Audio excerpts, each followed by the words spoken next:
Bonjour à tous, Céline Guérin, l'avocate d'Emana. Je voulais juste vous faire part d'une expérience que j'ai eue la semaine dernière.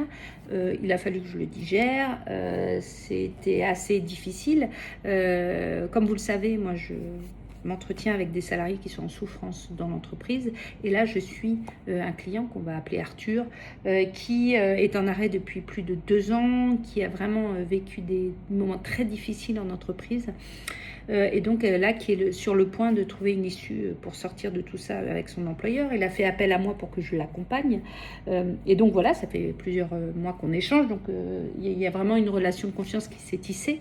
Et donc là, il m'appelle, on arrive au bout du processus et je sens bien que c'est de plus en plus compliqué pour lui parce que ça ravive certainement des choses du passé. Et puis qu'on va finalement, il va réussir à tourner une page.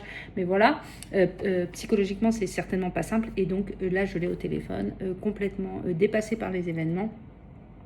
Il me dit, bah écoutez, ça va pas assez vite, je n'en peux plus, voilà. Donc j'essaye de le rassurer, j'entends, je lui explique que je peux pas aller plus vite que la musique, que c'est important de aussi poser les choses, et puis qu'il a confiance en moi et qu'il sait que je fais au mieux de ses intérêts.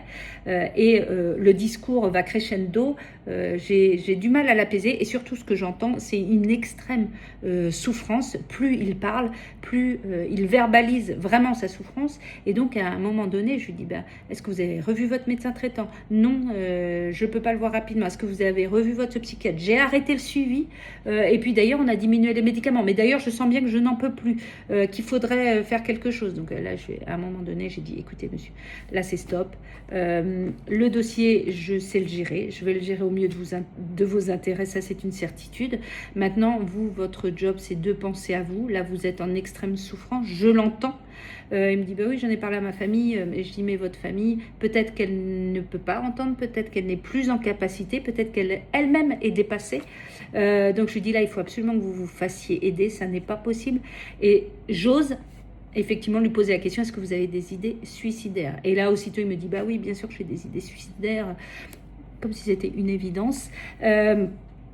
Et ça, j'ai appris de par ma formation premier secours santé mentale. Hein, on vous apprend à oser poser la question. Hein. C'est pas parce qu'on pose la question à quelqu'un que ça va lui donner des idées suicidaires. Pas du tout. Il faut poser des mots sur les mots. Et donc là, fort de cette réponse, je lui dis, ok. Donc je vous invite tout de suite à contacter le 3114. Le 3114, c'est un numéro dédié à la prévention des suicides.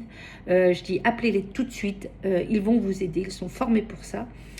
Si ça ne suffit pas, vous vous rendez aux urgences psychiatriques de ce mois directement. Mais surtout,